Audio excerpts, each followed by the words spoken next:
Everybody ready? Yeah. Yeah. Go ahead. Good afternoon, ladies and gentlemen.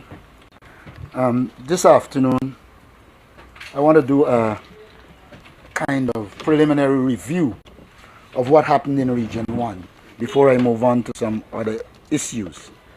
Now, in Region 1, 45 out of the 89 ballot boxes that were counted can be clearly linked to the illegalities and electoral fraud we are talking about. These 45 boxes account for 4,673 votes. Notice I'm not saying valid votes, which constitute 39%. Out of the 89 ballot boxes, 26 polling books could not be found. What that means is that, in large measure, you could not verify what happened because the polling book, which is the record or the Bible of an election, 26 of them were missing. And those 26 boxes amounted to 2,553 votes. In addition, 50 certificates of employment were issued. And I want to explain certificate of employment. If you're working in an area that you aren't living in, GECOM issues certificate of employment. Now, 50 were issued, but only 3 were found in the boxes. What that means is there is a high probability that 47 persons voted who weren't entitled to vote. Because if you were entitled and you had a certificate of employment, that should have been in the box. They are not there. What it says essentially, 47 of them are missing. We also had one situation in which the only thing in the box was the OLE, nothing else to verify. I think that was box 1045. 30 oaths of identity were missing from boxes 1046, 1055, 1059, 1073. And I can't decipher the other one. Compliments of my poor handwriting.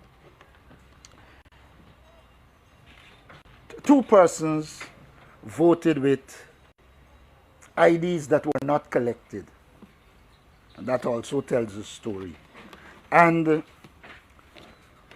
so far we have identified and brought to the attention of the Elections Commission a number of people who died and voted, and 49 people who are out of the jurisdiction that voted. In this said area as well, we continue to see all the trends that suggest illegality and fraud.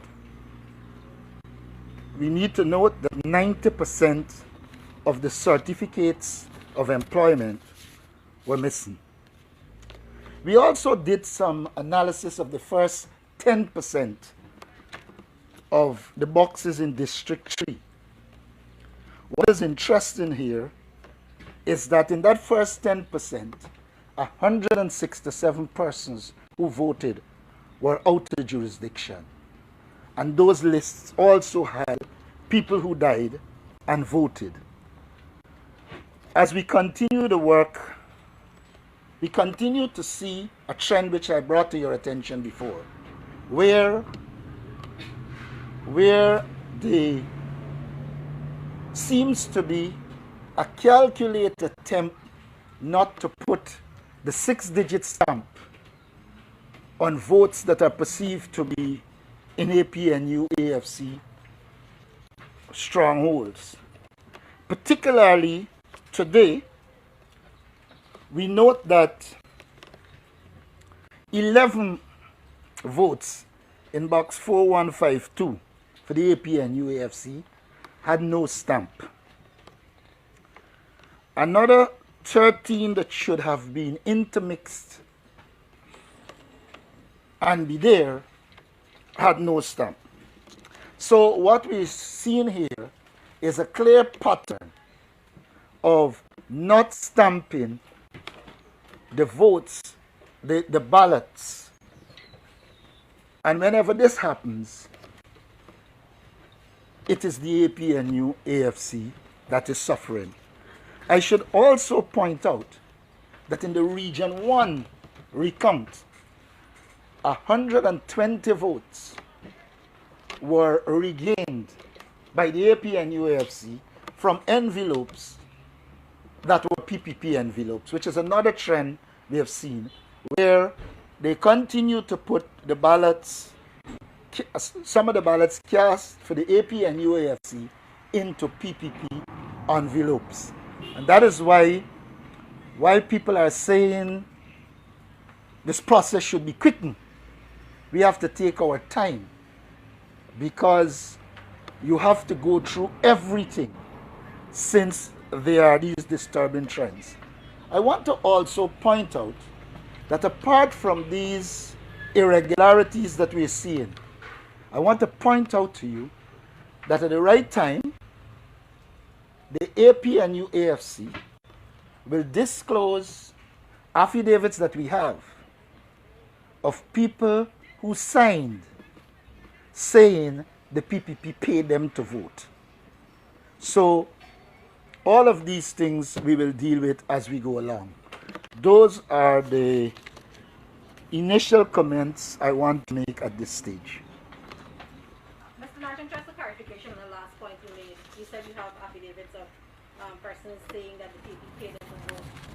Were these persons were not on the list, or they voted in the name of another person? Can you expound a little bit on that? No, we're talking here about people who told us in the field that they were paid to vote PPP, which is an illegality. Once you're paying people for their vote, it's a violation of the law. That's what we're talking about. Mr. Norton, just speak up first. Which administrative district did this occur? It has occurred in more than one, but like I said, at the right time, we will give details. If I go and tell you it's Region 1, they're going to fly in Region 1 and intimidate all who they know for pay. Where did you acquire this information? After elections day or during this recount process? Well, we knew of it before that was the plan before election. But it is obvious that we had to collect it after election, because it is only on election day that they voted.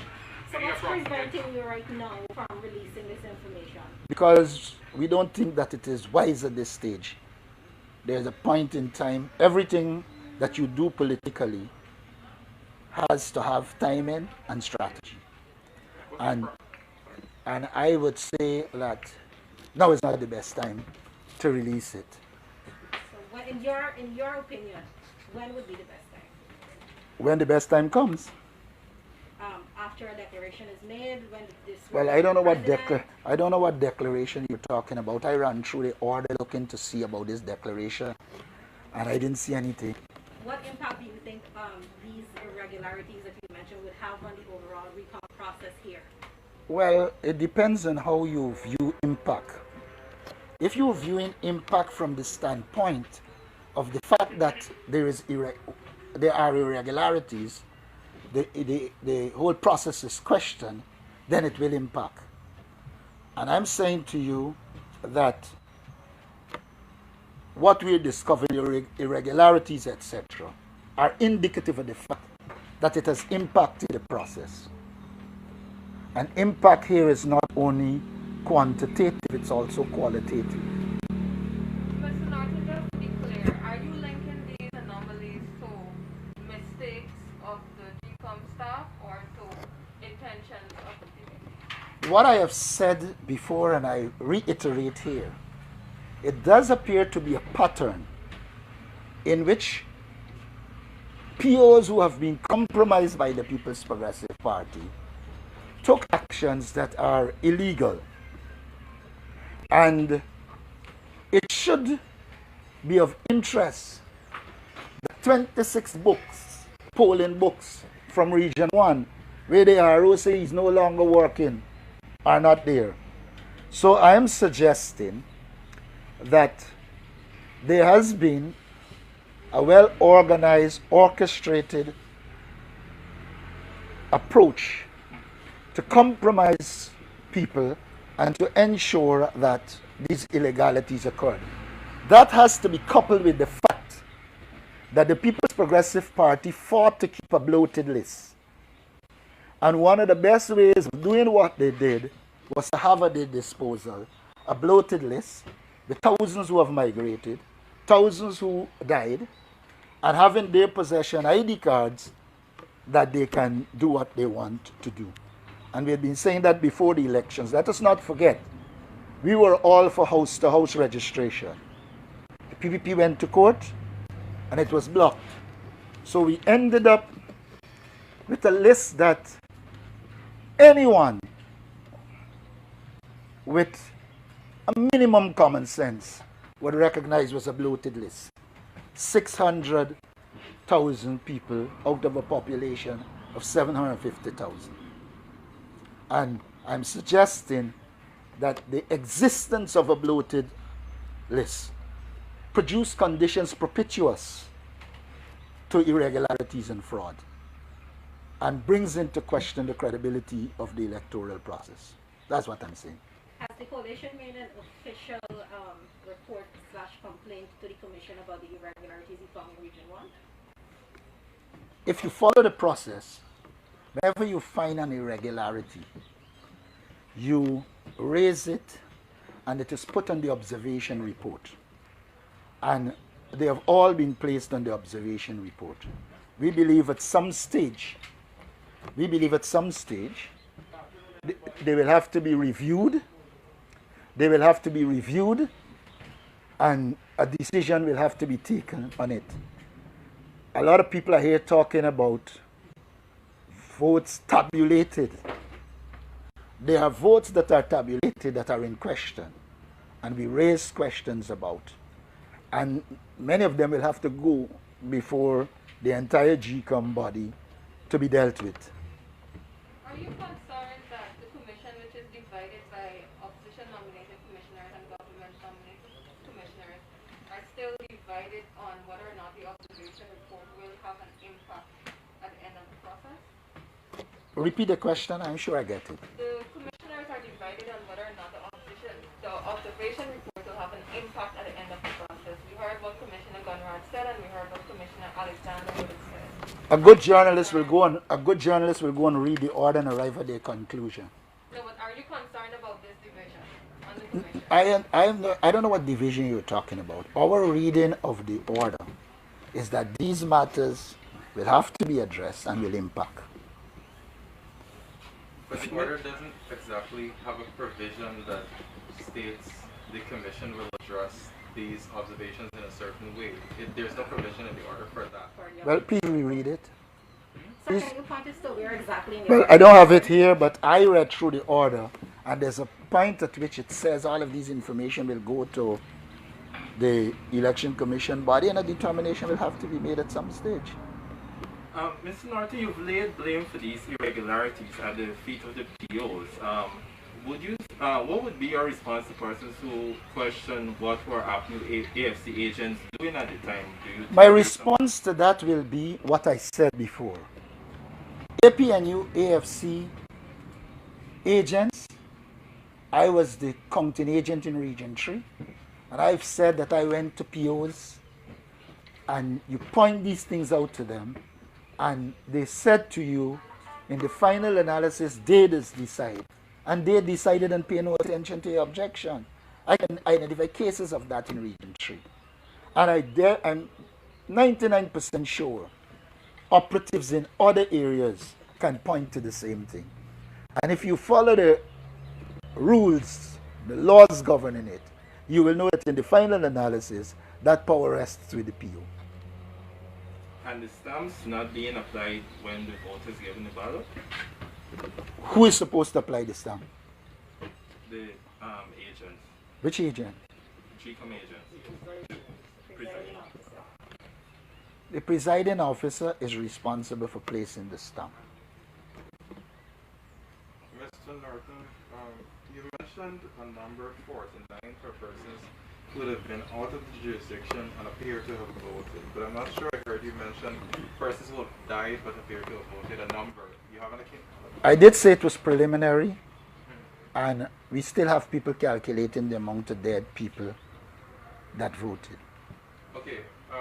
Did we expect the party to say, put out the serial numbers of those persons who may appear to have voted and are dead? If we what?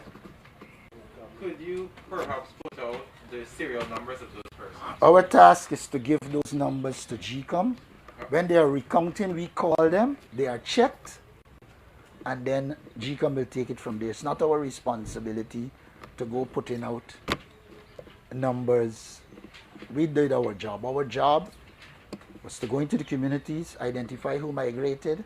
When we get in there, we ask the question, could you say if number 62 is ticked off? And if they say yes, number 62 is ticked off, we point out that we have evidence that number 62 was out of the jurisdiction and therefore could not have legally voted. Okay. You said that in this recount process, 120 votes were regained by the coalition in Region 1, yes? That's what I said. Let me repeat I'm asking you. Let me repeat what I said. I said regain from envelopes in which they were placed, PPP envelopes. In other words, I wasn't dealing with all what was regained. I'm saying from our calculation and from the information we got from our counting agents. A lot of these votes were in the, for instance, somebody votes APNU, AFC, but it was placed in the PPP envelope and counted as PPP. Okay. The process of reclaiming that is somewhere in the tune of 120. All right. So my question, I noticed that in the declaration for the general election, this is the previous declaration, APNU would have had about 7,905 votes, and for the recount they had 7,909. I would have expected to see a corresponding increase in the number of votes gained in the recount when the difference is only 4. Could you account for that? I don't understand the question. Okay. 7,905 votes were gained in the general election in Region 1 by APNU FC. In the recount, that was 7,909. That is an increase of 4 votes. But you're saying the coalition gained 120 votes in total. When we do the calculation, I don't know where you get your mathematics from, but when we did the calculation, our votes increased by 120. For both the general and regional elections? I'm focusing on the general. I don't want to say the regional. I don't know what it is for the regional because the focus was on the regional. And there was an increase. There was an increase of 4 votes in the general election. Based on the tabulation provided by GECOM. The information we have suggests that it's increased by 120. Have you looked at GECOM's tabulation? No, I haven't. Can you confirm if... Well, our data would have come from the tabulations of GECOM because it is this, the statement of recount we are using. Okay. Can you confirm if the certification of the results for District 1 is already in place? And What's the APNUFC will sign off on that? I don't know that there could be any certification of any results at this stage. We have a number of questions to raise, and we believe that they have to be revisited and dealt with before you can talk about anything like a declaration. Not a declaration. Not a certification which is document. different.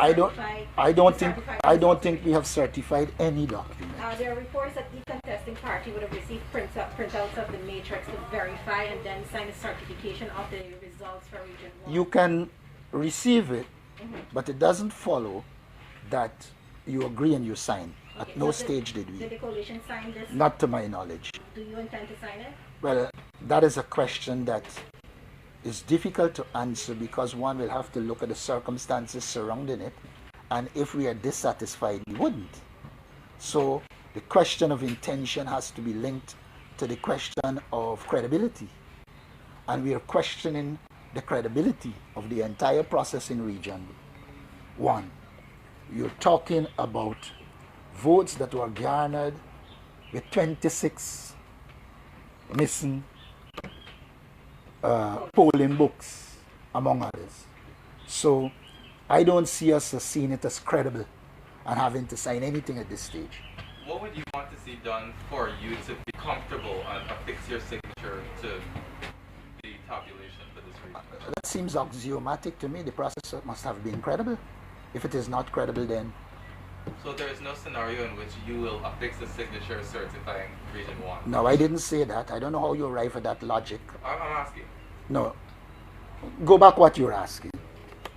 Is there a scenario in which you will affix a signature certifying the results of Region 1, and what is that? But scenario? I answered that. I said a signature is dependent on us accepting that it is credible. So far, its credibility is in question. So what can GECOM do to convince you that it was credible? Is it a question of convincing me, or is it a question of ensuring that the process is credible, so that based on the credibility, one can agree? Okay, can GECOM do anything to rectify the credibility issues? You have to ask GECOM that. What would you like to see? Is there anything your party specifically wants out of this? What the party wanted out of it is essentially a recount that established that all the votes were there legally and therefore credible. Until we are satisfied that that happened, and it doesn't appear as there's any credibility in the process at this stage. There has been a report that 81% of the discipline services votes in a particular diamond area did not have the 6-digit stamp. Can you please speak on that? Well, we have some information emerging that at Samata Point, where the discipline services votes were mixed, there were a lot that weren't stamped, and therefore the AP and UAFC would have lost, because when you check those that weren't stamped, they were the people who vote for the AP and UAFC. Approximately how many votes are we talking about? I don't want to speculate. I want to wait until they complete the process, and just like I did with Region 1, I will do with Region 4. How has the Commission dealt with those votes? Like I said to you, all of these objections will be made, and then it will go to the Commission. The Commission will have to deal with it in the future. I don't think they're dealing with it right now. But so far, those votes would have been invalid. They are recorded as invalid. We have made our protests and pointed out that there seems to be a pattern in which votes for AP and U plus AFC are not being stamped deliberately. And so it's not just an issue of them not being stamped. I can tell you of an issue. At Ogle, the presiding officer, by some error, didn't stamp some, and then return after to the AP and UAFC agents to ask that they be stamped. And we couldn't agree with that. In these cases we are talking about, it appears a deliberate strategy to not stamp AP and UAFC votes so that they go as rejected votes. Mr. Norton, you mentioned one situation where the only thing found in the box, I think you said it was 1045, is the OLE, and perhaps what, the ballots? I said the ballots alone were there. There was no OLE, nothing else. So, in other words, if you go in a box and it has only the ballots, you can't check to see who are ticked off that voted because there's no OLE. You can't know who voted by way of affidavit. You can't know who voted with certificate of employment. It could be just be a case where the ballots were put there and you either accept it or question it. In this case, it is questioned. And this box was just counted as every other box? I know for sure that we have made an objection because we have objected to all those in which there are no polling book. Look, the Bible of an election, or the holy book of an election from whichever religion you emanate, is the polling book. And when the polling book isn't there, you are creating the conditions for fraud.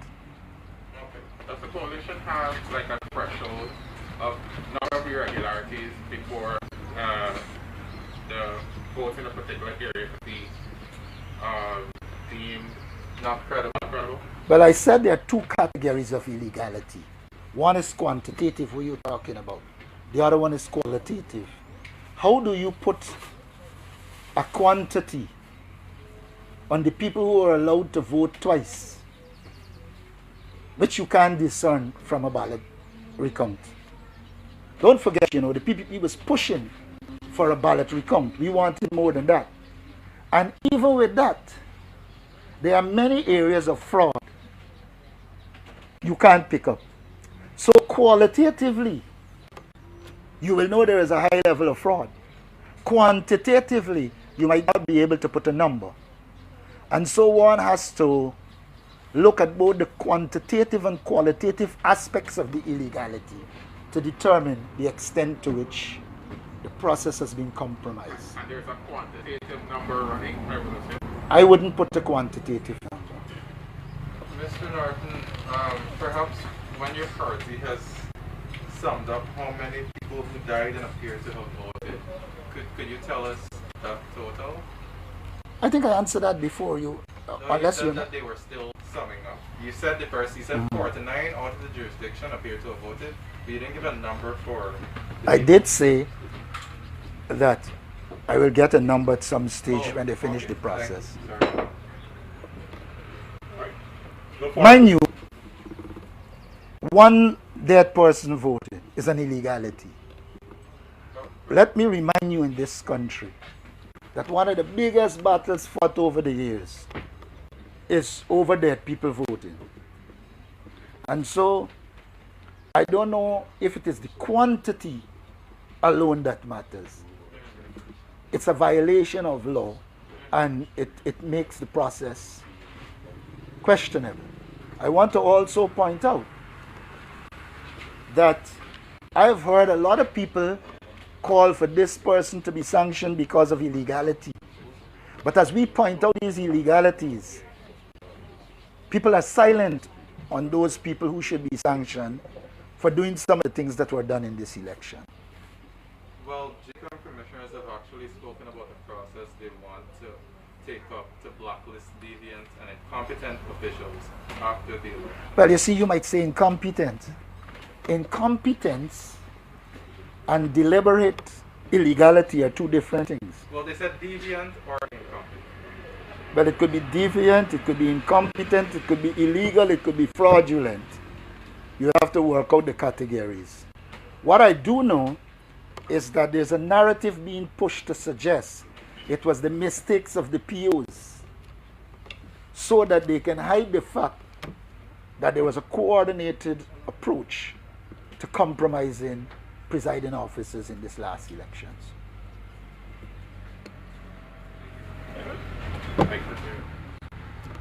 Okay then, thank you. Good evening, viewers. There you just had an executive member of the People's National Congress Reform, the largest party in the APNU-AFC coalition, Mr. Aubrey Norton, basically speaking and giving an update about what took place today in the Artichon Conference Center. There are major issues, he said, that the APNU-AFC has with the tabulation and the votes of District 1, which is Region 1. We know that all of the ballot boxes for Region 1 have been counted. 99 ballot boxes have been counted, including that one that was soaked. And what Mr. Norton said is that there are major irregularities that were found with those ballot boxes. He said, I'm looking at my phone because I was taking notes when he was talking. He said there are 45 ballot boxes that could be linked to electoral fraud. Those were his exact words. He said 26 polling books could not be found in total for the 99 ballot boxes in Region 1. Now, all ballot boxes should have a polling book, and he said that there are 26 polling books that are missing. And he actually said that in some ballot boxes, there were 50 certificates of employment were issued, and only 3 were found. And he said the APNU-AFC also found 47 persons who were found to have voted in the elections who were not entitled to vote. And he said one ballot box only had the official list of electors. There were no polling books, there were no other documents, there were no envelopes. And he said what the what the statements of recount actually found is that the APNU-AFC gained 120 more votes, because they found that votes that were marked for the APNU-AFC were put in the PPP envelopes, so it was counted as PPP votes. He said though over 120 of those were found, and he is accusing GECOM of illegality and electoral fraud. And now what happened today is the tabulations for Region 1 has been completed. And after the tabulation is completed, there has to be the certification of the results for District 1 to be in place. And the certification of District 1 would have the results from the recount. And each contesting party has received the printouts of the matrix to verify and then sign the certification document. So each party would have to sign that certification document that explains or that states exactly how many votes each party would have gotten at the elections. Now, Mr. Norton said that the APNU-AFC will not sign that certification document, and that certification document was put in place today. Some parties would have signed it, but he said the APNU-AFC will not sign that certification document because the credibility of District 1 is now into question, and they will not sign that document until GECOM can address the credibility issues because of allegations he made about electoral fraud. He also claimed that the APNU-AFC have in their possession affidavits that people said the PPP paid them to vote for that party. He said the coalition again will not release those affidavits, and he doesn't know when they will release it, but this is the evidence the APNU-AFC have in their possession and not releasing it. He said when asked when is a good time they think they will be able to release it, he could not say, but he said it's illegal for any party to pay anyone to vote for them. He also claimed that there are irregularities found in District 3. He claimed that 10% of the recount that is happening right now, 49 persons voted who are not in the country on elections day. So he said the APNU-AFC is also finding irregularities in District 3. So at this point in time, the APNU-AFC will not sign on to the certification document for the results of the recount for District 1. And he says it's up to GECOM now to really address those concerns and to decide the way forward. And that's really the update that we have for you so far. We have not spoken to any other party agent since then. No one has really come outside to the media tent today to address members of the media to say what's really happening. But we are still camped outside awaiting the outcome of today's proceedings. We're still going to bring you live updates outside the Artichon Conference Center. I am Fariza Hanif reporting for the newsroom. Please stay tuned to the newsroom.